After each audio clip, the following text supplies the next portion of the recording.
Want to drive faster? Listen in as Kinch Rendell, an SCCA National Trophy winner and multi-time Pro Solo champion himself, interviews the best autocrossers in the land. He talks fast and drives even faster. And now here's your host, Kinch Rendell. Today's episode features Neal-Tovsen. He has 10 national trophies, 5 of which are second place. I can relate to some of that. So he's been fast for quite a while and consistently fast. He's currently driving CSP, which he has a good argument here that it's probably the best bang for the buck to go as fast as those cars go. Something else that really stood out to me is when he mentioned that he started coaching only a couple of years after he started autocrossing. And he said that actually helped him learn by teaching what he thought he was doing. So that was very insightful here, that might be another avenue for you to look at of, hey, should I also go out there and try to teach a little more and coach a little more and see what you yourself learn from that, as well as learning how people learn. I find that intriguing. Neal also has the website conecoach.com, which falls in line with him liking to teach and coach and just discuss racing as it applies to autocross. He had mentioned Ross Bentley and some of the mental aspects that he likes from there and how some of that stuff doesn't quite translate to autocross. So you can definitely reach out to him at conecoach.com as well as pick up some tips and leave some thoughts. He's driven everything from G-Stock, Street Mod, a car he still has, STX, B-Stock, STX again, flirted with XP when he had the chance, and once again he's back in CSP. For those of you who listen to the podcast through iTunes, I found out that I had a setting that was limiting the number of shows you could see. They are all now showing up again. And also, those of you that are using the Pocket Casts app, which I think costs $9 one time, it will sync and save where you're at if you're on Android to say, hey, I've listened to half of a show, and you come back to it later. Let's say keep playing. I just submitted the feed there, so hopefully Autocross Talk will show up for the Pocket Casts app users out there. Thank you all for the suggestions and emails for more guests, as well as listening to the show. Let me know your thoughts and what else you'd like to hear. Enjoy the show. Neal, welcome to the show. Tell us, what got you into racing? I see that you've driven CSP currently, STX, B-Stock, Street Mod, and G-Street, or G-Stock back in the day. When did you start? I probably started, it probably would have been about 1998, something like that. I had recently graduated from college. A friend of mine had a Volkswagen Scirocco, and I thought it was really pretty cool and something I could afford just out of college. And so I went and found one of those and ended up joining the local Volkswagen club in Minneapolis. And the president of the club's like, oh, I'm going to do this autocross thing. You should come check it out. And I had heard of autocross before, but had never actually gone and done it. And so I was kind of like, okay, let's, I'll go watch. And he's like, no, don't come and watch, drive. And I'm like, well, okay, you sure? He's like, oh yeah, just come out and have fun. It's really, really easy. It's really cool. I'm like, okay. And I had actually started dating my now wife, Katie Lacey, we tried to sell her on that, and she said, "No, I'm just going to come watch." And so okay, so we went to the event, and we had no idea what we were getting ourselves into. So we showed up, and we had no umbrellas against the sun. I don't even think we brought suntan lotion or water or anything like that. And so we spent all this day outside, and we're driving home, and we're sitting in the car driving home, and I, just dehydrated and sunburnt and windburnt and you name it. And I have this just absolutely poo-eating grin on my face, and she's just sitting in the passenger seat going, "That sucked." And I looked at her, and I'm just kind of like, oh, am I ever going to get to do this again? Because that was kind of awesome. And then she turns to me and she says, "Next time I'm driving too." and so that was kind of history. And so we did a few more events in Minneapolis there.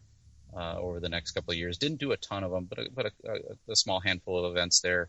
And then we moved to Florida in the later part of 1999, and I think it might have been a whole nother year before we got settled into Florida, and then went, hey, I wonder if they autocross around here. And this was in Central Florida region, which just happens to be I think at the time it was the third largest SCCA region in the country. And so, yes, they autocross. And that's where we really got into autocross. And that's where we bought our G-Stock 2.5 RS Subaru in Minnesota just before we moved south. But that's where we really started getting serious. And then I think we were planning. I was into Volkswagens, obviously, at the time already, and was supposed to go drive an FSP Scirocco at Nationals in 2001. I was going to fly in, and for those of you that remember, it was a pretty amazing week there for national championships in 2001. Was round about September 11th, and in fact, I was at home packing to get on a plane, and I flipped on the news and saw what was going on, and it became pretty obvious that I was not going to nationals this year. And so that was my aborted first attempt at nationals, but we've been going every year since 2002. Yeah, that's what I see in there. So you went your first time in G-Stock.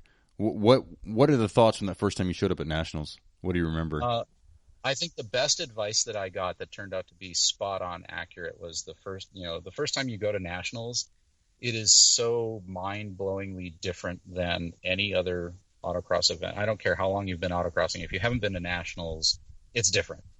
And so when you go to nationals your first time, the best advice I got was don't have any expectations whatsoever. Just go and suck it all in. Just take it all in, have a blast, but don't have any expectations around your performance. And if you do great, you do great. If you don't, you don't. But don't really start thinking too much about the competitiveness until your second year at nationals, because the first year you're just going to be there are really 1,200 people here right now, and it's just this kind of it's just such a different experience, and the kind of the pressure and the level of competition is just so different than any regional or even a national tour if you've done that, or a pro solo.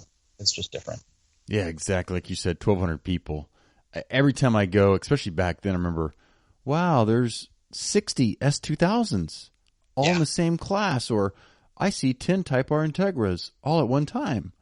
I didn't know they still existed. So that you're so right about expectations as well. And you had mentioned before we started recording, I think you were referring to Ross Bentley and the mental aspects.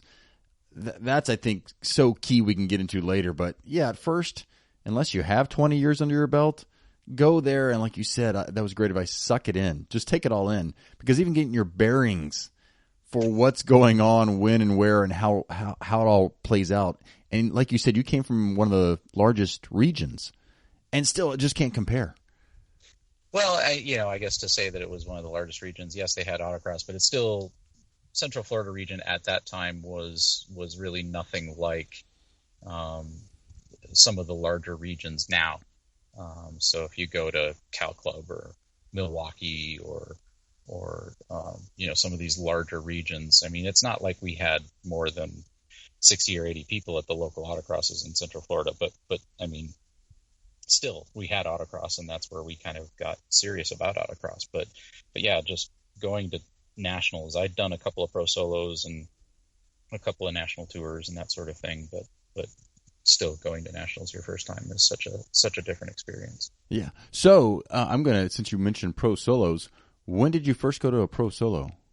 That was actually my first experience at a so-called national level event, the Fort Myers, Florida pro solo, and what I didn't realize at the time was how unique the Fort Myers pro solos were back then, because that was the runway is something like 500 feet wide and a mile long, and so these were third gear 60-second pro solo courses, which kind of sounds pretty amazing today, but that's kind of what they were at the time, and so I was hooked. Too in a big funny. way. Too funny you mentioned that, because I'm actually sitting on Sanibel Island right now, right outside of Fort Myers, and I was Googling. I'm like, oh, are there any races around here anytime soon? So one of the things I typed in was Fort Myers SCCA, and it pulled up some of the facts that they had those pro solos back there and how fun it was. So Yeah, what you're looking for is Gulf Coast Autocrossers. It's Okay. actually not an SCCA affiliated club that runs at the Buckingham Airfield there in Fort Myers. I think I found that group because I did just go to autocross. I'm like, can I find something for this next weekend while I'm here, because I'm missing out on other races, and the wife might let me do it. Yep. Oh yeah, I'm still waiting for my wife to actually race. She said she would, but then she was pregnant a couple of times, and it just still hasn't happened. Still has not happened. Honestly, that's what's actually kept me in autocross. I mean, between that and the affordability of autocross, it's been the fact that Katie and I can both do it, and we can afford to do it, as opposed to going, I could afford to go road racing, I suppose, but one of the things that's really, really cool about autocross is that not only for about the same money as like a mid-pack spec Miata, being not terribly competitive and just going to maybe 3 or 4 events a year tops, you can compete nationally, and between local events and national events, you can be autocrossing at least twice, if not 3 or 4 times a month. And you and your best friend, your spouse, your whatever, can use the same car and do it together. And it doesn't really cost you much anymore to do that. Yeah, good point. That's where, I'm not sure if I've said this before on a podcast, but I was at a pro solo, and I waited like 4 or 5 or 6 years before I realized, oh, what is that you guys are going to? I should check that out, and instantly hooked. But it was Bob Tennell and John Ames. I said, why do you guys keep doing this? Because I knew they also road raced. And they came down to affordability. Like you said about the mid-pack, they go, the guys on road racing, some of them will buy 10 engines, dyno them all, and take the one with a bit more power. And like that can be all the difference in that format, but not so much here. Right. I think, I haven't done a ton of road racing, or I've done virtually zero wheel to wheel, but some, track events and things like that. But just autocross is, I've seen so much data and done enough coaching of everything from, first time autocrossers to national champions. I am 100% of the belief that the people that win national championships are the ones that were 9 times out of 10 they were faster drivers that day. It's in most classes at the national championships, there just isn't. If you're up or down power, 10 horse can matter when you're looking at 10, a thousandth of a second, but the difference between the people that are at the top of the trophies and the people that are not in the trophies, I mean, that's driver, that's not car. Yeah. It's not hard to prep in a lot of classes, and it's kind of weird because at the same time I'm also a believer that even prepping a street class car can be a lot of work if you really want to do it right. But that being said, it's not rocket science to come up with a car that is fast.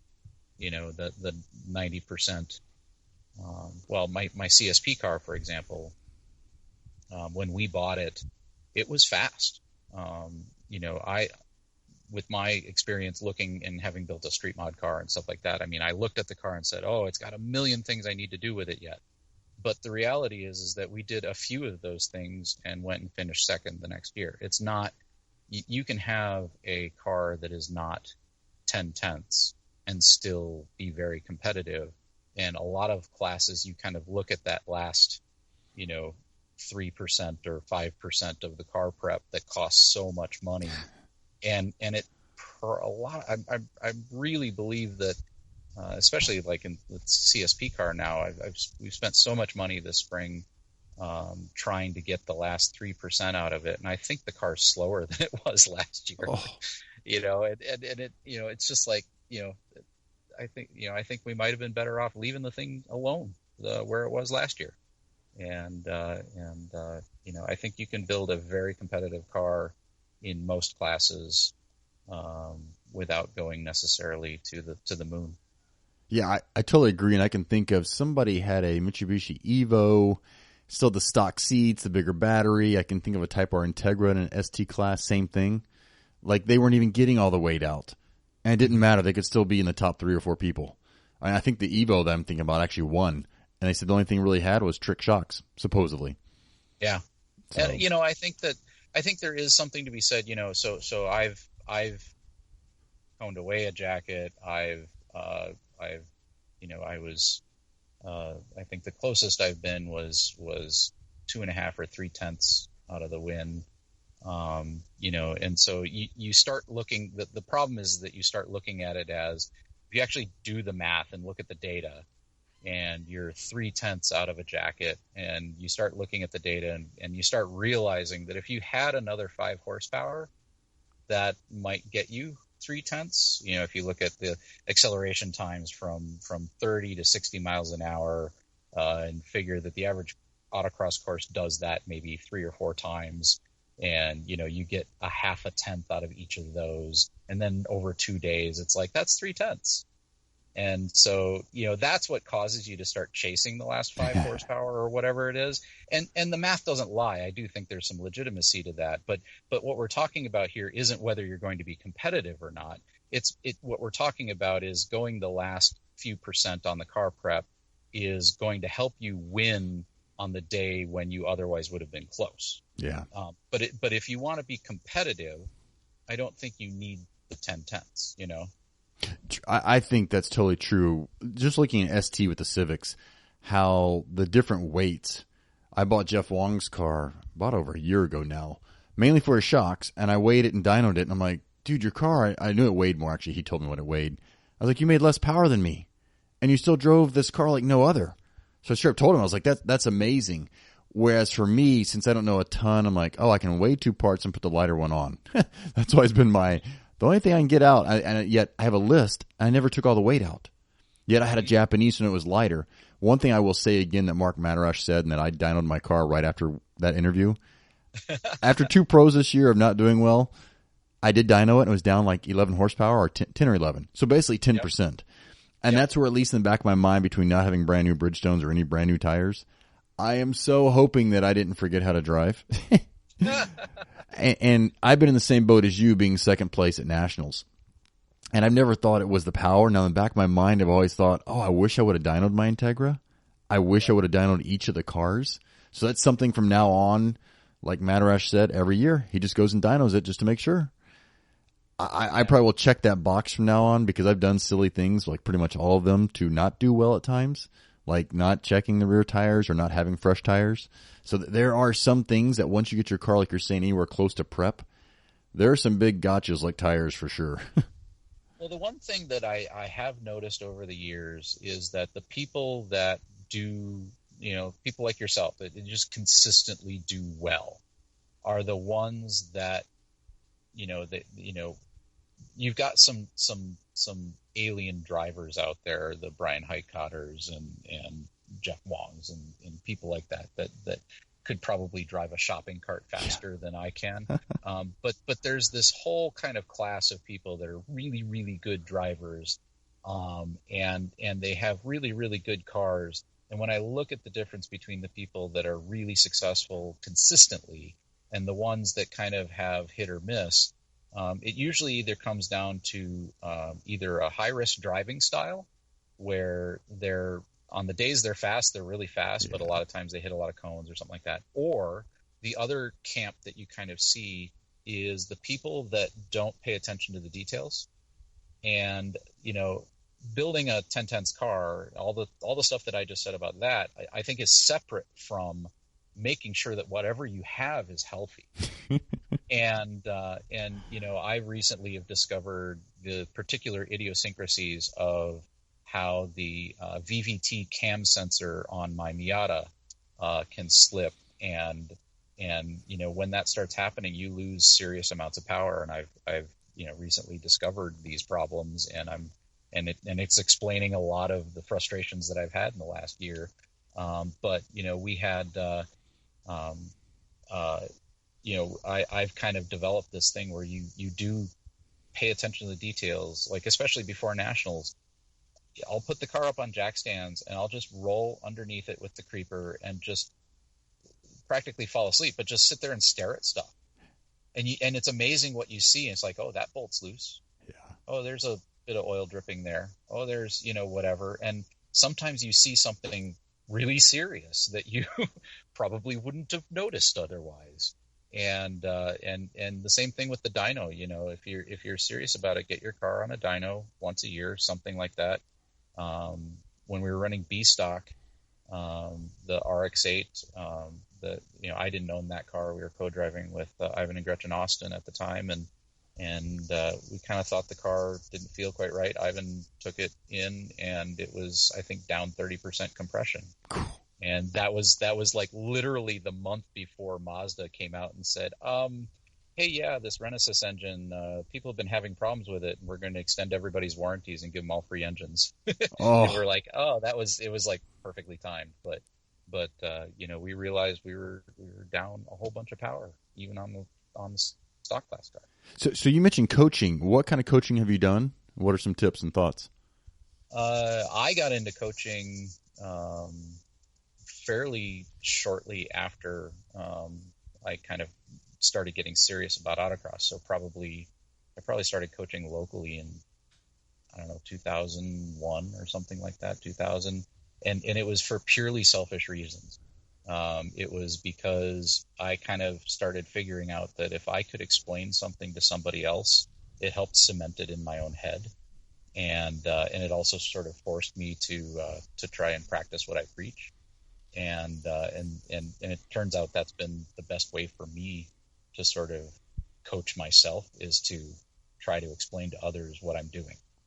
And that's been hugely, hugely helpful.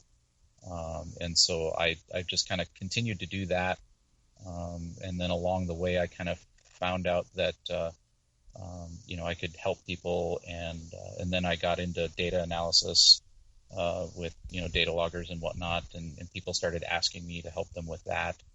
And so I kind of started doing some private coaching, initially kind of donation type stuff. And then the local club in Minnesota would let me, basically rent myself out by the hour, if you will, which was really kind of cool. And then somewhere along the way, Tim Arrow and Solo Pro Driving Schools asked me to just come on board and start helping there as well.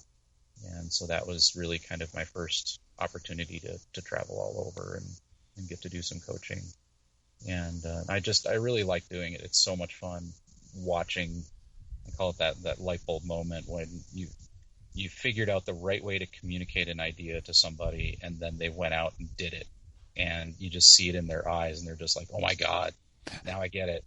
And that's just so much fun seeing that happen. That I really, really love to do that, and so that's kind of what I kept doing. Give Tim a shout out. I'm pretty sure I messaged him a few months back about being on the podcast, so you can nudge him a little bit. Yeah. I've got to second what you said there. I listen to all kinds of business stuff. I'm like a business geek at heart. And so many people say, hey, if you hear something, go and try to teach it to somebody else. I'm going to give Shailene Johnson credit for that. I know she said that over and over. She goes, I didn't think of all this stuff. I learned it from people, and I try to teach it to the people that follow me. So I like how you took a concept that works in business and anything else when you're learning, and you're applying it to your hobby, your passion, autocrossing. Oh, and here's your first shout out for your conecoach.com. It will be in the show notes just to egg you on a little bit there. So obviously you, blog. Yeah. So you were coaching for quite a while before you started that, but take us back to when you first started racing, even when you were coaching, how many autocrosses were you getting to? Did you go to classes? What kind of really got you going there? And he's been very humble. He's been second place, fifth place, fourth, third, second, sixth at nationals. So you've obviously been very fast, very consistent yourself. What was it like at first when you got into this? How much were you getting out there? Well, like like I said, in Central Florida, they autocross now and then, or at least they did in the early 2000s. We moved back to Minnesota in 2004. We were running with, hanging out with a guy by the name of Jesse Naughton, going to a lot of events with them as well. And Jesse kept track once. He was also a Central Florida region member and was kind of doing a lot of the national stuff with us and whatnot. And I think we did a few. There were a few weekends that we weren't there that he went to events where we didn't. But he claimed at one point, and this would have been probably in the 2002, 2003 range in there. He guessed that he had hit almost 50 autocross days on the year, and so we figured we were probably at least in the low 40s or something like that. But I mean, it basically came down to Saturday and Sunday twice a month, just about year round, and that was, when we kind of realized how stupid that was. It was, but at the same time, you want to talk about seat time, that was an amazing way to do it. And one of the cool things about Central Florida region at the time was we had access to this really stupidly cheap site, and we would just about every event weekend, we'd have the autocross on Sunday, but we'd have a test and tune on Saturday. And so you could just, it's just like, how much tire do you want to use this year? And so that was just huge amounts of seat time. That was really, really valuable. That's what they do out in LA, and it makes me want to move out there. That would be like my number one reason to move out there, is just to get a practice day every Saturday. Yeah. And Minnesota, I mean, unfortunately, the reality is we don't have a whole bunch of surplus World War II bomber bases to play with. And the sites that we do have are kind of expensive and hard to get access to. So, yeah, that has not been the case for us in recent years. I'm just going to mention it because I want to do this. I think it'd cost $1 million or less to build a big pad. I so want to do that. I want to find a way to pull that off some point. I think it is out in the San Fran region. I believe they've been setting money aside to maybe pull something like that off at some point. I think it might be, at least we did some back of the napkin calculations on what it would take, and it was multiple millions of dollars. It was not less than $1 million. Okay. When we were looking into it anyway, and I was not the point person who was doing that, but our club actually kind of, just as an exercise, started looking into that, and it was surprisingly expensive to come up with a lot that was worthy of a good autocross site. Yeah. Maybe somebody will chime in the comments or on out there on Facebook land. I think someone told me this was years ago. Of course, oil prices have come down.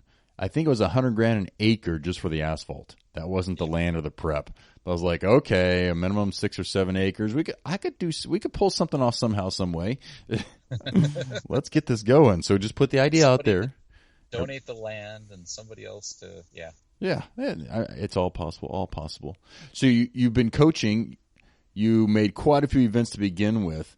What advice do you have as a coach to people that want to come out and try this, or what do you see over and over? That's a tough question.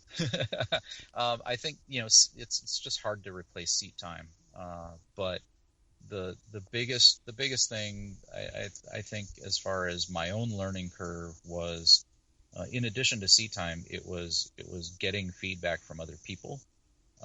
So, we had a really awesome club where, we could, jump into each other's cars and ride along and give each other tips, and especially at like practice events where it wasn't competitive, you could try different things. But I think you can learn so much by really being super introspective.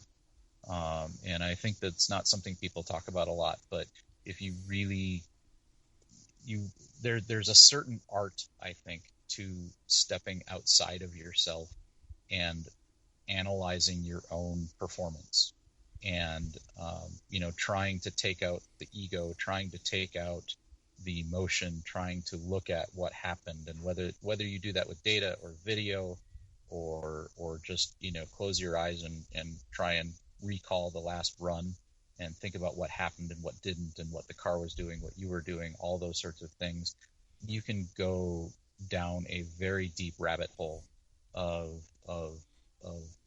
discoveries, basically. If you really just focus on really analyzing your own performance, you start noticing things that you didn't really notice before, that you wouldn't notice if you didn't. It's almost like meditation in a way, where you just really focus in on something. And I think that the top people do that. And I think even the top, some people are just natural talents. I'm not one of those. But I think that even the top talents do that on some subconscious level. They just have a knack to know how to do that. That always, bringing up a topic like that makes me wonder, what the heck do I do? And that's always a strength in business or anything you're in. If you know what you're doing, especially if you know what you're doing well, so you can keep doing that, and if you can find a few things. I go back to at least my first, 5 or 10 years at this. I'd always stop after every run, keep the windows up or put them up, and say, okay, let's just think back through that run. Doing exactly that. Lately, sometimes I'm like, what do I remember from that run? Nothing. Okay, slow down. If I'll, like you're saying, almost getting a little meditation, like, nope, just blank it out and slowly go through the run. And it's so funny. Yeah. Oh, it's just so funny, because when all of a sudden I'll go through a period of just really bad performance where things just aren't going well, and nearly always at some point I'll kind of wake up and say, hey, wait a minute, why aren't you've stopped paying attention, whether that's you get sucked into the social aspects and having fun, which you should have fun, but at some point you need to spend some time visualizing and analyzing and doing those things. And whether it's the social aspects or whether I've had, mechanical problems, or whether, now we've got a 2-year-old kid running around, that we got to babysit between run heats and all that stuff. And it's just so easy to get distracted away from, again, back to being detail oriented, and taking, even if it's just a few minutes, like you said, you get across the finish line, get the car back to grid, and just stop for a minute and think about it and go through it in your head and get ready for the next run. Even if it's just a few minutes, it makes such an amazing difference from not doing it. Yeah, it's definitely something I plan to get back to more and more. I realized it was in my pocket. It was a tool I always used, and then I just kind of got lazy, I guess, and that one kind of fell out, and I got distracted. Well, yeah, whatever you want to call it, lazy, distracted, sidetracked, whatever. Like when my performance dips, at some point, it almost always comes back to, hey, you stop doing the things that work. Yep. I hope to find the list I had. I'd written things down at one point a couple years back. I'm like, this is like a checklist. You should do all these things every time. And I probably need a lot of checklists, because I'm that guy that doesn't pay attention to all the bolts that are loose or anything else, which I've realized if you're like me like that, you need to send your car to a mechanic. Yeah, this last season did that. Didn't have the engine dynoed, but at least they're like, oh, I had to helicoil this, and that was loose, and that was loose. It's like, oh, thank you. It's just like, there are a lot of checklists to kind of be at the top of the game. I kind of think people like me maybe should stick around in stock class, because there's hopefully less of that. I mean, yes, like you said, there's still quite a bit you can do, but it's like, wowzer, you're in CSP. What has that been like? CSP. It's funny, because CSP has really gotten a reputation, especially the last few years here, for cars breaking down, and it's been, I'm not going to lie, it's been frustrating sometimes, but what's hilarious is that when you really look at what's going on, there's been a few failures in recent history that were, Tim Arrow's engine blew up at Nationals, which was just heartbreaking. But when I look back at like my experience in CSP, I've had very, very few problems that you would explain as being what the stereotype of CSP has become, where like people talk about Miata front hubs being weak. We haven't had that problem. People talk about the heads being, or the motors being, problematic or being troublesome or something. We haven't had any real problems there, in terms of like, we haven't had a motor blow up or anything like that. What we've had is just bizarre things that should never be stressed in an autocross world. We had a power steering line blow up at Nationals. So that was the first DNF I've ever had at Nationals, like, but it was a power steering line. We had an alternator fail. We had, we had, last year we had, went out on course at a Pro Solo and didn't have the lug nuts tight. It's like, those aren't CSP problems. Those are just random weird things. And we just had a really, really nasty string of bad luck. And to some extent, it seems to have followed us a little bit into this year, but we seem to finally be getting through it. But, the car itself, I think, and that's again back where chasing that last, 2 or 3% in the build, we've had more problems as a result of that. And I think that if you just kind of stick to a solid car, in order to finish first, you must first finish. And I think you could build a car that's theoretically faster on one run than any of us have in CSP, but you'd only get one run. And so, it's really the whole reliability thing, I think is probably, it's tough to say because statistically you look at how many CSP cars have broken and it's hard to ignore how many CSP cars have broken in the last couple of years. But at the same time, I can't really explain it. It's not because the cars should be exploding. You guys are going so fast. I mean, I used to make out to California for their Pro Solo year after year, and watching Scott Frazier, it's just nuts. I'm like, right. What? I'm like, he's like, you should drive this. I'm like, no, I should not. That looks like it's a ton of fun, and you're going really, really, really fast. So that car is now in Minnesota locally with me in my local region, and so I've gotten to know it a little bit. And there's a few things about that car that, yeah, it was pushed to the ragged edge, and you talk about like Bill Schenker's car and stuff like that.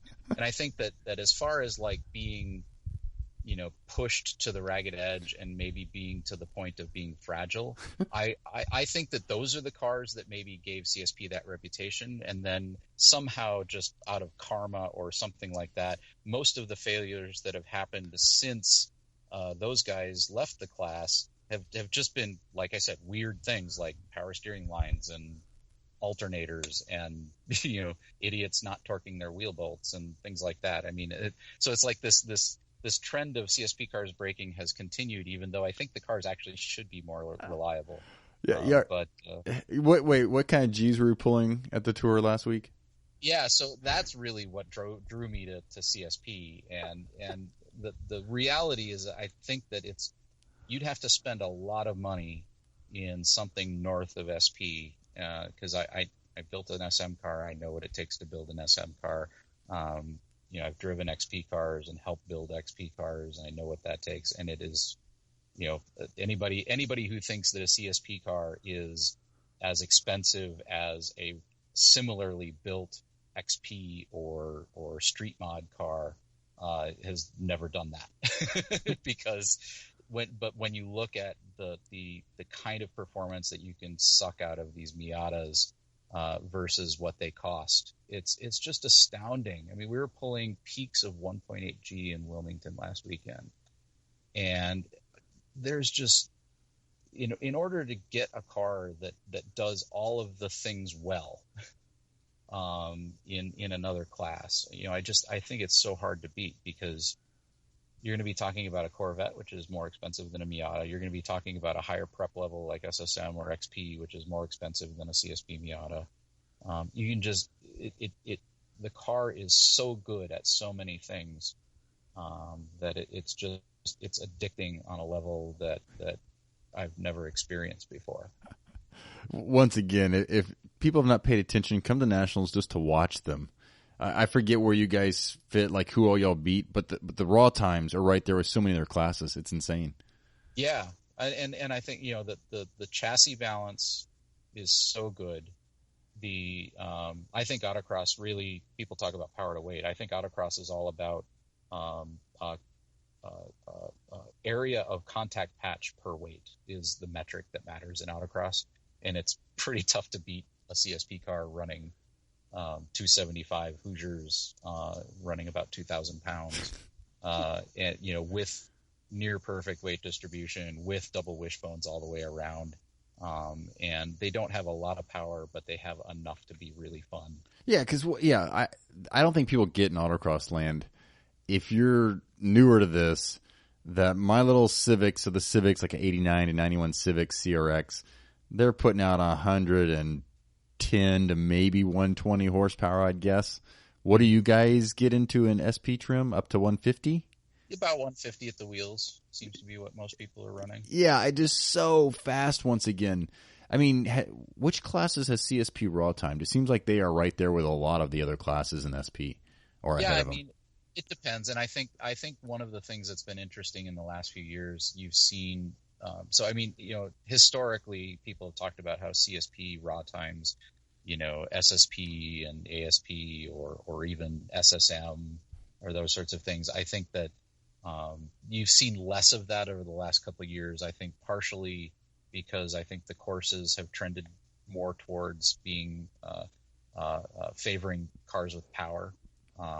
Whereas a few years ago, I think that, there really wasn't much benefit to having much more power than a CSP car. Whereas now, like Lincoln last weekend was a really great example. We spent 40% of the run at wide open throttle. And there was one time when I was on the rev limiter for 4 seconds. Oh yeah, I watched. I was like, I would have shifted probably because I'm a shiftaholic, I admit it. I've never had to shift that car before, and we actually on an earlier run I'd been trying to shift and I was failing miserably at it. So I finally said, heck with it, I'm just going to bounce it off the rev limiter and hope it holds together. And but it's just I think that if it's not a power hungry course, it's really tough to beat a CSP Miata on raw time, even just because it's so well balanced and it has so much rubber underneath it, and good suspension geometry, skinny, all of those. It's narrow, it's lightweight, it's very predictable. That they don't, if they're set up right, they don't do anything scary, and they don't require any what I call unorthodox driving techniques or weirdness. If you go look at my favorite example was a number of years ago in STX, the guys that were running the Subaru WRX and STX, to drive those cars fast required a driving technique that you didn't find in any books. You could not, there was no driving. You can't just go to Ross Bentley and learn how to drive an STX WRX because they just don't work that way. And even as a coach, it's hilarious because every time I get into one, I'm like, I'm going to try and explain to you what I'm doing, but listen to what I'm saying and don't pay attention to what I'm doing because I'm going to fail at it. But if you can pull it off, you're going to be really fast. You got to do some unorthodox things here. Right. Whereas the Miata is like straight up sports car. Whether you trail brake or whether you don't, or it's just very, very by the book, so to speak, because the car is just really well balanced as a sports car should be. And you said power steering failed, so that means you have power steering, which is a big plus in my book. There's a few people who don't, and I have no idea how they do it. It's just that much tire going that fast, especially in slaloms. I've driven a couple of CSP cars without power steering, and I get out and just I have a lot of blunt words to say to the owner usually that they need to go do something about that. And what do you guys have, anti-lock brakes or not? We do not. Some do, some don't. A lot of people believe that they are very good to have in CSP. We're not really. Ordinarily, I like anti-lock brakes, but our car didn't have it when we got it, and one of the things you're allowed to do in SP is a brake bias valve, so you can change the bias around, and of course you can play with pads and things like that. And we played with that a little bit and got very happy with the brakes. So, we just haven't seen the need to go to ABS. Yeah, no, that's interesting. I would want to, if I could. My ideal car would have power steering and anti-lock brakes. Although something tells me you guys probably don't have to slow down that much, having watched a lot of those cars drive around. I think there's some of that, definitely. I mean, you don't have to slow down a lot. But I was surprised because I'm, like I said, I really have nothing against ABS. I think it's a great thing. But it was just a case of where a lot of people went to ABS because they were flat spotting Hoosiers, which is an expensive proposition. And so we were definitely paying attention when we bought the car, and kind of being like, if we start flat spotting Hoosiers, we're going to put ABS in this thing like yesterday. And but we managed to get the right setup for the brakes that we just don't have that problem. And are you using the left foot or a right foot to brake? I'm a left foot braker, but I don't, as a coach, I don't think it's necessary. In fact, when I started working with Solo Pro, I didn't realize I'd known Tim for a little while, Tim Arrow, for a little while, but I'd never realized he actually is not a left foot braker. And in fact, I rode with him. I took the school before I came on as an instructor, and I rode with him, and Tim is one of two people in my entire autocross career who's done something on an instructional run that I could not only could not reproduce, but couldn't even quite explain. And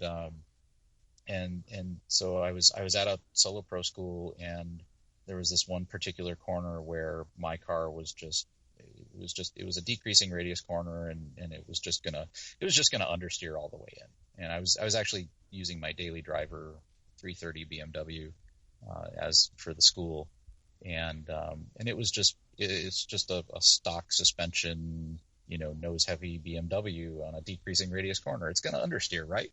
And Tim gets in the car, and I left my jaw at the previous apex.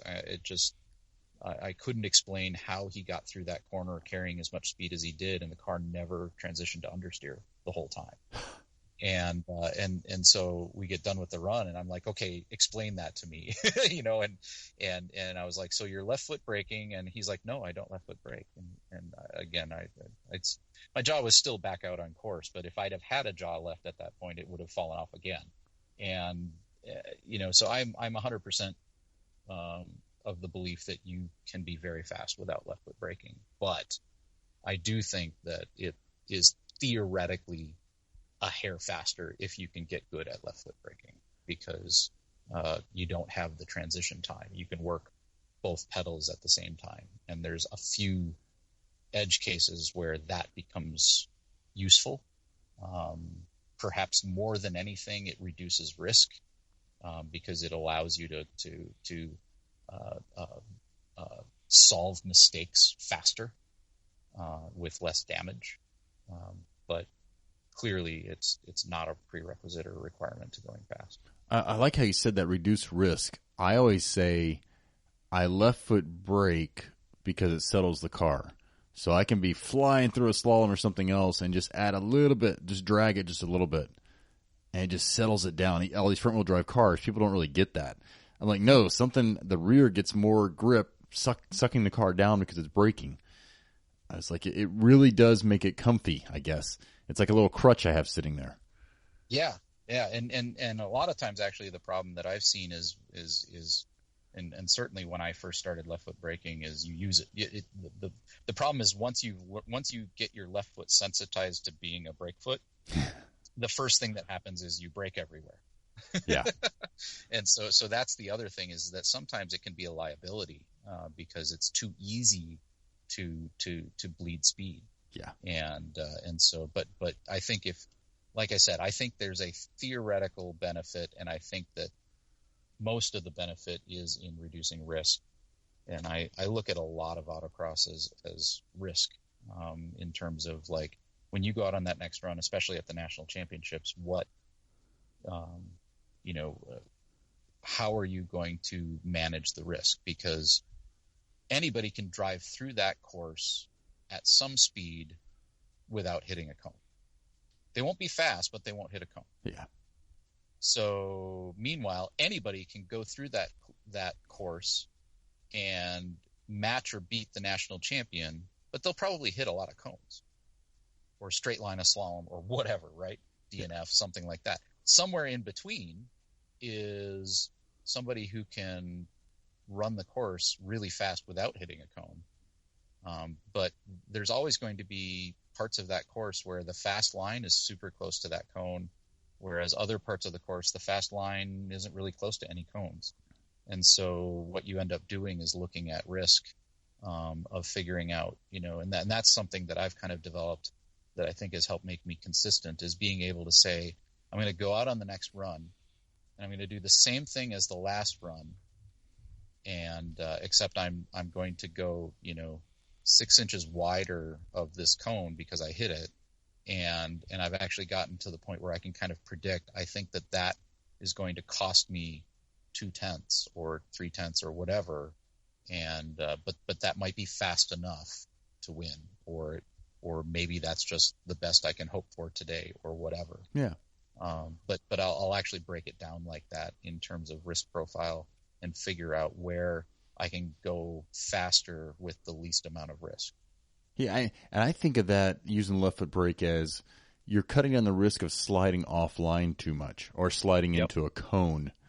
Right. With the rear of these front wheel drive cars, I'm not sure how yours reacts, but it's more so I don't want the back to slide too far out. I don't want to totally lose it and skip out of a slalom or something. Yep.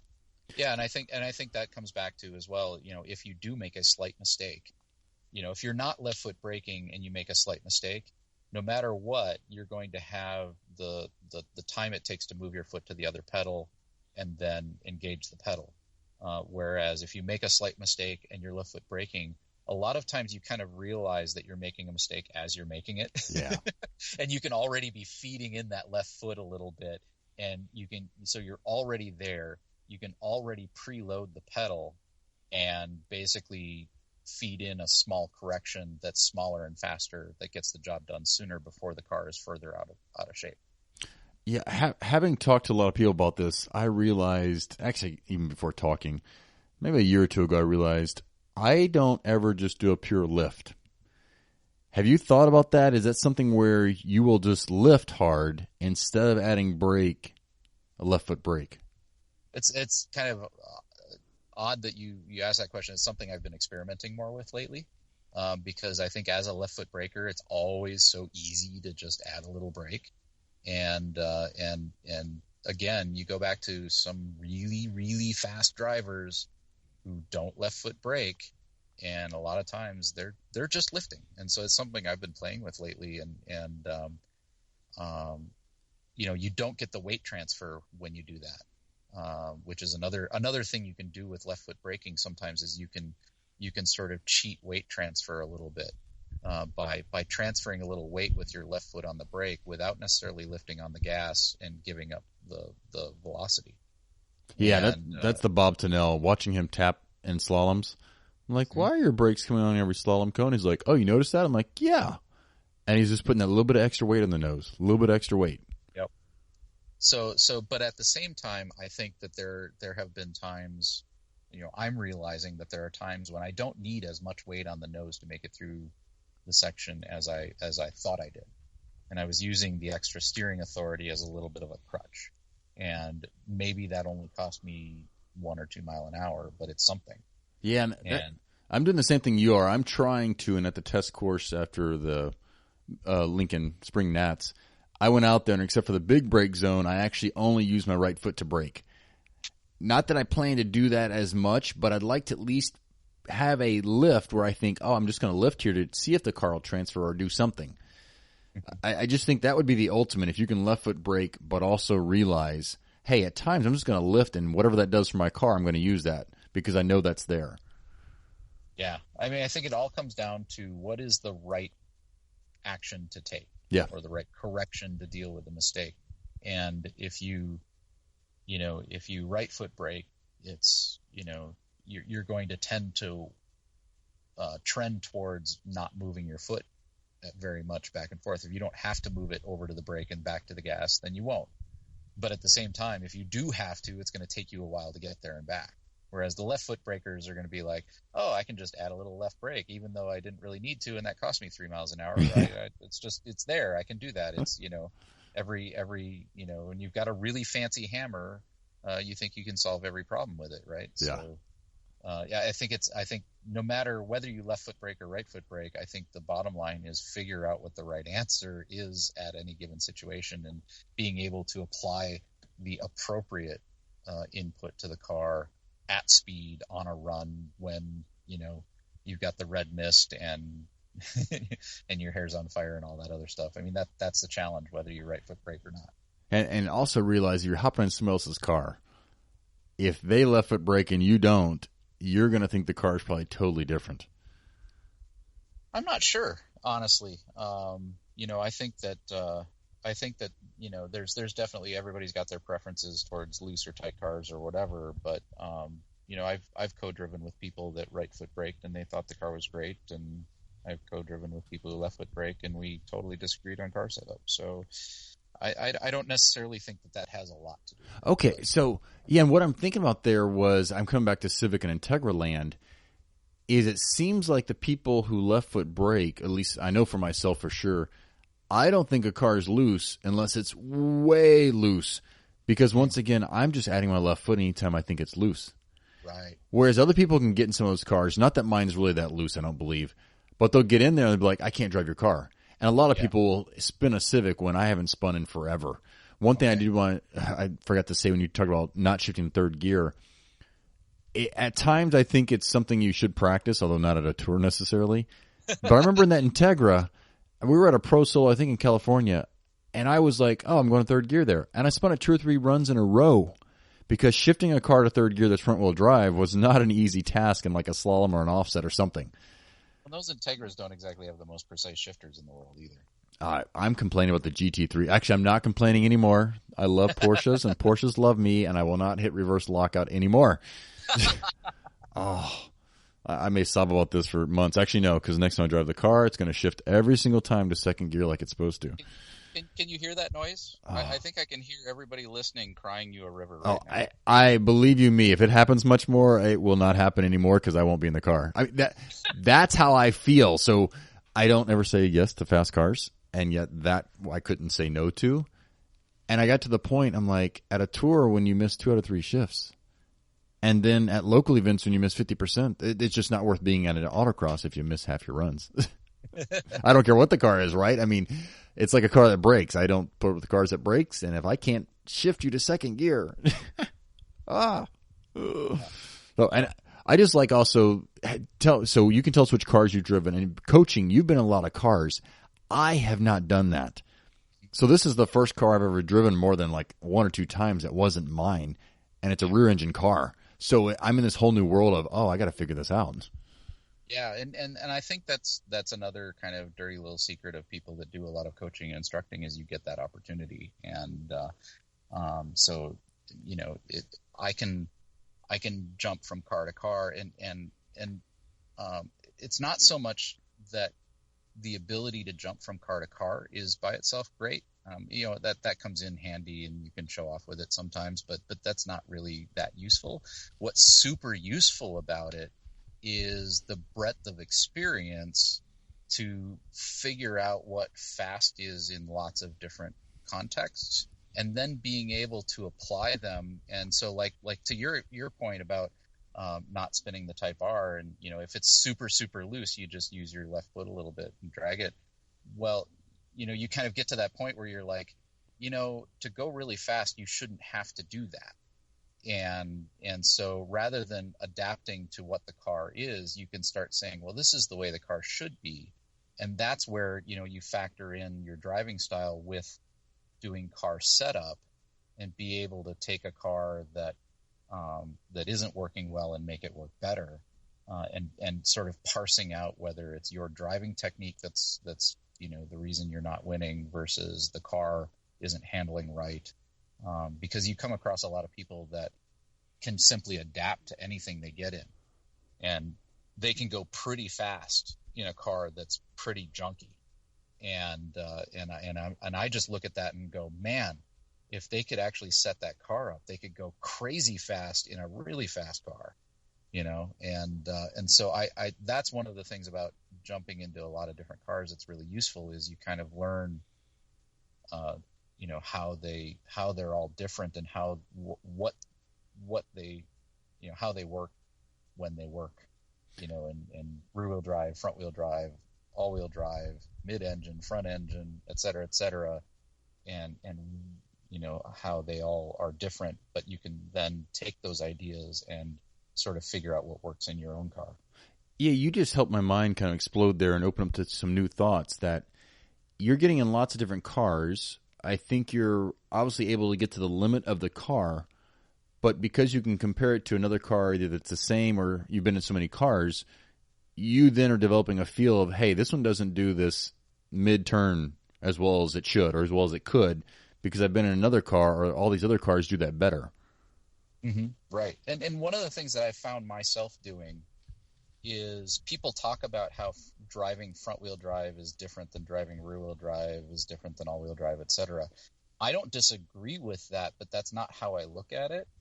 I look at, I think about the car, keeping it on the line that I want, rotating and transferring weight in the way that I want, and I play around with the controls until I get the behavior I want.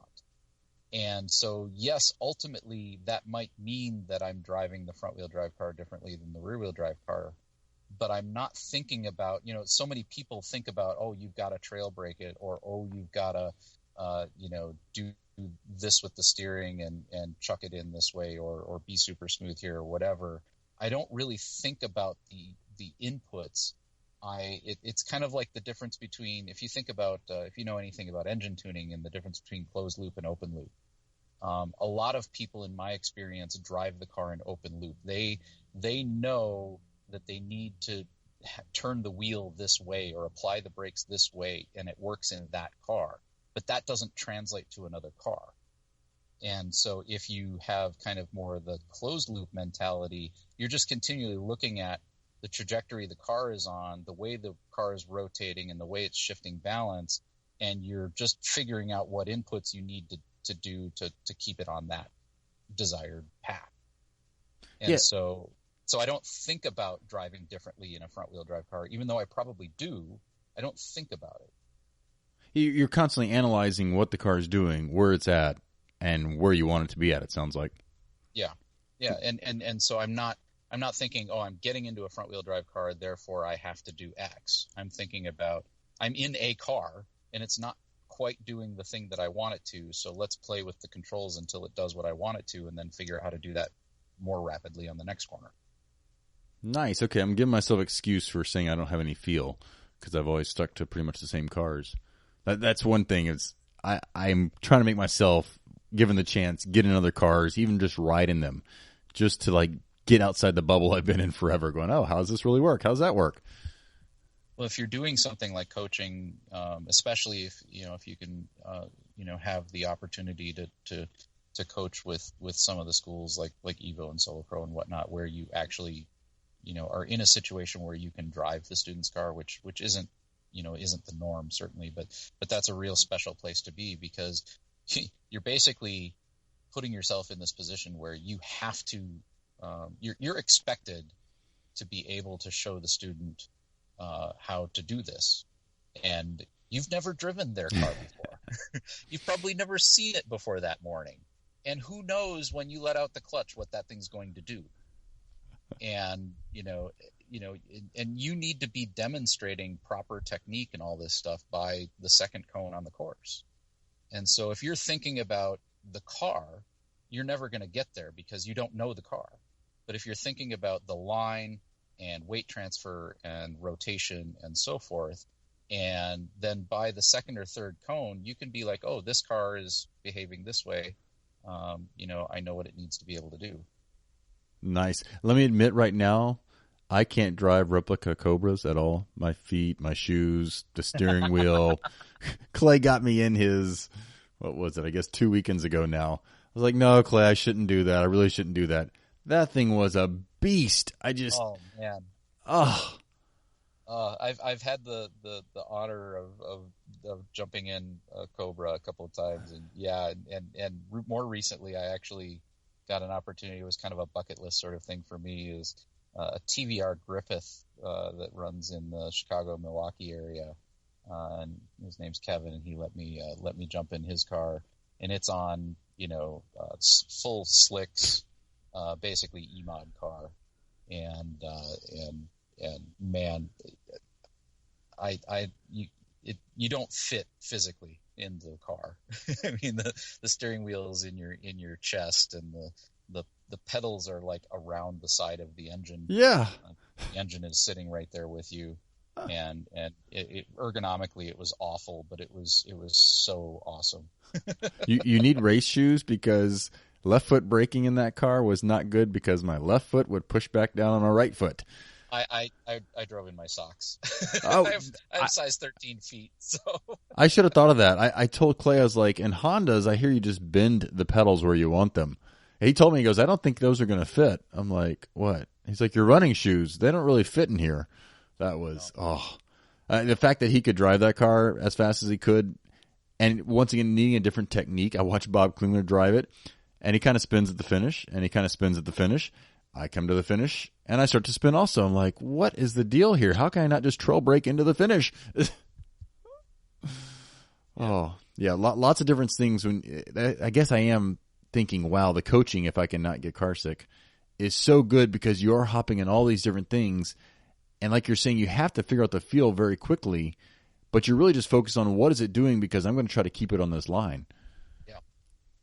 Yeah, it's just about figuring out, again, analyzing what the car's doing and providing some input that you think might, get it doing or keep it doing what you want it to do, and then analyzing, did that work? Try something different. Yeah. And yes, I'm sure there are certain techniques that tend to gravitate towards front wheel drive to rear wheel drive, but again, I don't really think about that. And I've jumped into front wheel drive cars that didn't behave like a lot of other front wheel drive cars, but if you aren't thinking about, this is a front wheel drive car, therefore I have to do X. If you just stop thinking about it that way, then you'll adapt more quickly. Yeah, you're kind of open to whatever it does do. That's where I also hopped in an AP1 STR car, and he tells me, Jim, well, no, get this. That's what I would think because I actually have driven one a handful of times. And Jim goes, "This is not like other cars." He goes, "It's not twitchy and stuff." And he wasn't kidding. I was like, this was bizarre. Like, it didn't do anything AP1-ish at all, or even S2000-ish. So once again, a car setup and with tires or whatever else, it was bizarre. I'm like, this is just really kind of easy. And my quick hands, because I forget about the steering rack, didn't get me in trouble. It was truly different. And I do marvel at some of the people who have done this. They take a car I think I know how it's going to handle, and it's totally different. Yeah. Just totally. Yeah, and I mean, when you're teaching, an Evo school or a Solo Pro school or something like that, I mean, imagine, a couple dozen people showing up and you have to get in their car and show them how to do that. And it's a major challenge, but it's fun at the same time, and you learn a lot doing it yourself. So I'm trying to remember, I did one of the small Evo schools one point. I did admit I get kind of car sick. I need to get some of those pills I can take next time to focus on through this. And yeah, absolutely. Although I do find, and probably it's my mindset, if I'm riding with better people, I don't get as car sick. I swear it's because I'm like, I'm going to make that input there, or at least I know I would. I think a lot of it gets me for anybody. This is just a bunch of BS here. If I'm riding with you and you're really new and you put the wrong inputs that I think are wrong, that's what seems to jar me. So maybe what you're working on for the concussions, I might need to wear that just in the autocross land to see what's happening to my head. No, 150%. That there is nothing that'll throw my head for a loop. Because I do have to. I have some techniques between the Dramamine and the hydration and the try not to drink too much the night before sort of stuff. There's various techniques for trying to keep the nausea down. And it only once ever really got to be a major problem for me. But it's always a little bit of a battle. But the one thing that'll just mess you up is you're just trundling back to grid, just 10 miles an hour, and you think they're aiming for the grid spot on the left, and all of a sudden they wing the wheel to the right. And it's like, you've been doing autocross runs at, a G plus all day long, and then you're just cruising through paddock and you're about ready to puke just because they turned into the grid spot you didn't expect them to. Yeah, maybe it's more of that I didn't realize, because this last time, I guess locally and at Spring Nats, I felt fine. So maybe between hydration and just the people I was riding with, maybe that was key. I was actually surprised, going, wow, I feel rather okay here. Do this. Take us through the cars you've driven and taken to nationals. Well, the first one was a 2.5 RS Subaru, 1999 Subaru 2.5 RS in G stock, and we were running back in that day. That was we were running the BFG G-Force, not the R1s, but it was the G-Force TA. I think it was the one that nobody liked ultimately. But they worked really well on the Subaru. They had these crazy stiff sidewalls that made them super snappy on most cars. But because the Subaru was a little bit of a understeering pig and then also had all-wheel drive, it actually made the thing handle decent. So that was a lot of fun. It didn't make a lot of power, but that was my first sort of experience with R comps, and I was thoroughly hooked at that point. And then that was, by the time we actually went to nationals in 2002, I'd already started working on the street modified 1977 Scirocco that we campaigned from 2003 to 2006, I think, at nationals. Yep. And so that was a 1977 Scirocco with a 1990 Corrado engine, which was the supercharged Volkswagen. But then we completely rebuilt that engine from top to bottom and put a twin screw on it. So that was ballasted up to 1,900 pounds to make class minimum. Had 13x9 Hoosiers and 235 horsepower at the wheel, and over 200 foot-pounds of torque from 3,000 RPM up to whatever it was, 7,500 RPM. And so it was just, the supercharger was just, whatever power amount you wanted was where you put your foot. No turbo lag, no, VTEC cams coming in, whatever. It was just all there when you wanted it, where you wanted it. And so we spent a lot of time with that. We spent a lot of time making it reliable, and then we spent a lot of time figuring out how to put power down and that sort of thing. But that was, let's see, in 2003, I think was the first day was in the rain, and I had picked up a co-driver because I'd lost my job, and so I picked up a co-driver to help pay for some of the bills, and he knew somebody who had some 13-inch rain tires, and came out of day one in my barely reliable put together Volkswagen in second place ahead of Bob Tennell. And it was just like this surreal scenario. And, reality hit on day two and I dropped to fifth, but that was still just an amazing experience for my first trophy. And, so that car, I still own that car. It's a lot of fun. I don't know what I'm going to do with it, but I still have it. And then kind of started realizing about 2006 that a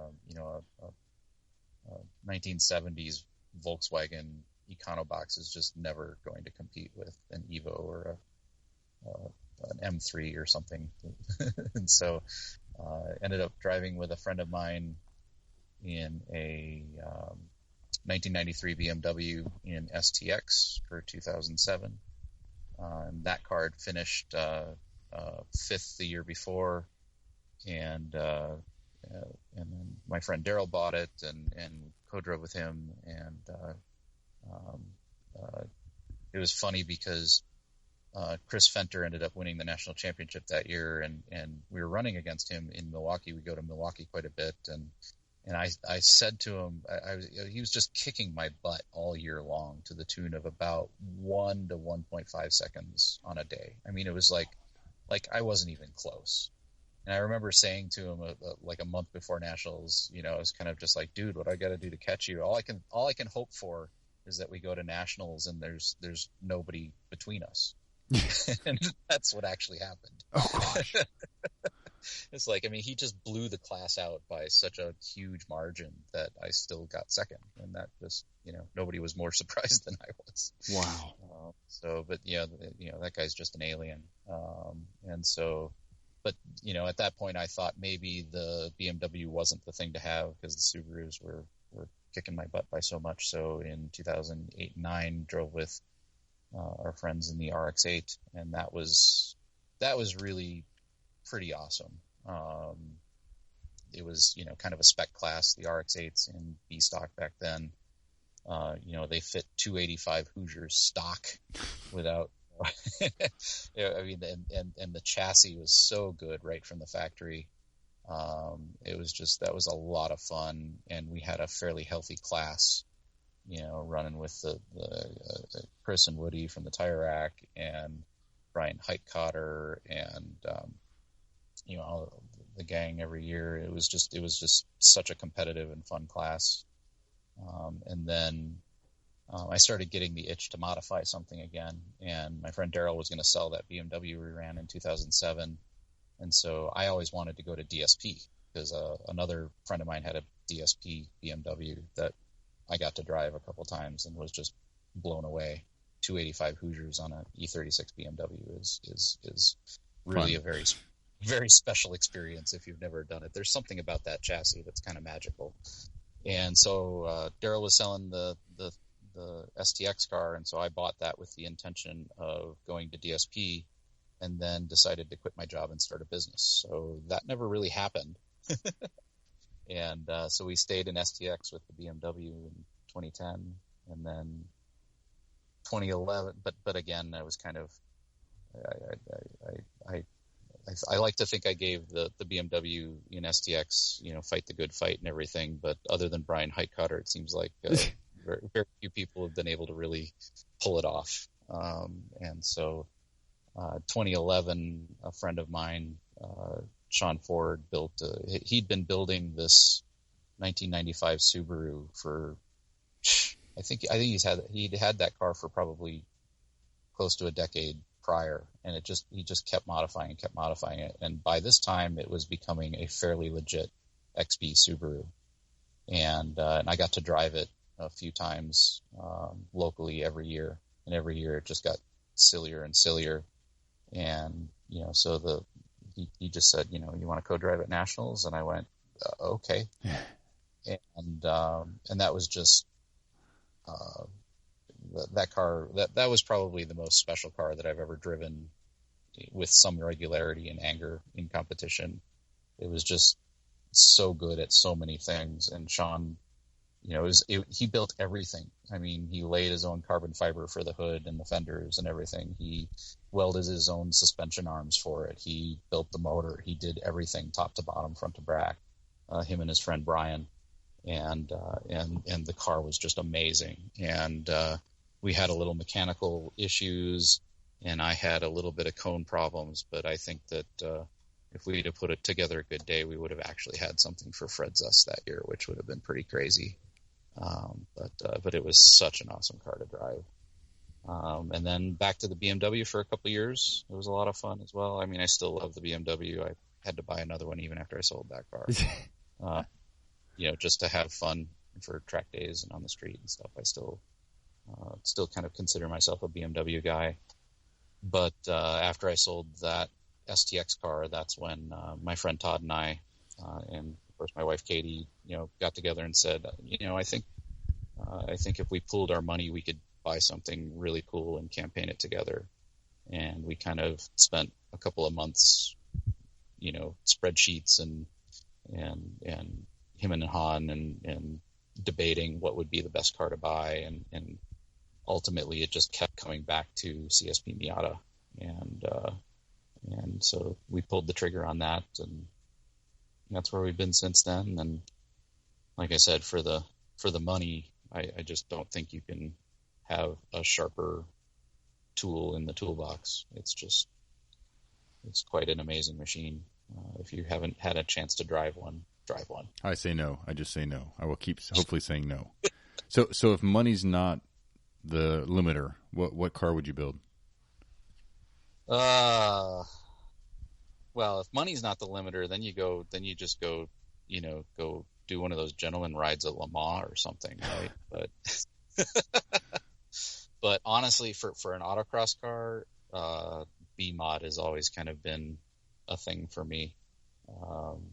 If that was actually going way back when before I quit my job and decided to do something silly like start a business, it was that was kind of the thing I wanted to do was get a former sports racer from like these Legrands and stuff that the guys are running, and with a bike motor and aero and slicks, and that just I've driven a couple of not really nationally prepped ones, just locally prepped ones that were still just so much fun.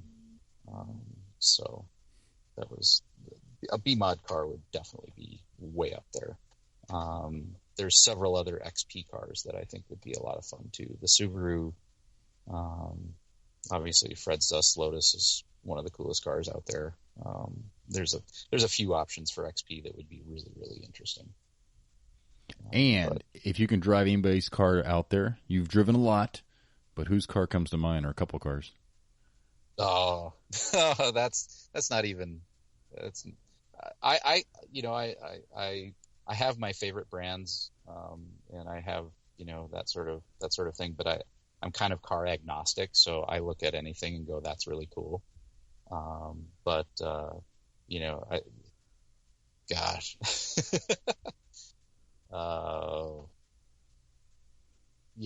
I think you'd have to go. Ron's orange Camaro is probably just like the end all be all of like cool autocross cars that you just if you could just drive that to grid, you'd probably be done for the day. That's probably all I could do. I'm not brave enough otherwise. Right, exactly. But I'd love the chance to do something more than that. But there's a whole bunch of cars out there, and like I said, the B mods and the XP cars, and I mean, there's so many cool cars that show up at the national championships that you would just, give your right arm to, well, not your right arm, left arm. Yeah. Which arm would you give up? Pinky. You can't shift or whatever. You give up body parts to be able to drive these cars, and it's just, and like I said, even this. My friend Kevin, his TVR Griffith, it's such a beast, and it's not a particularly nationally competitive car or whatever, but it's just such a machine. It's just so cool, and it's such a great opportunity when somebody says, "Hey, you want to take it for a lap?" It's just like, why? Really? Oh, yeah. Yes, I do. I do. Well, Neal, thank you for all the time. Do you have anybody you want to thank or give any shout-outs?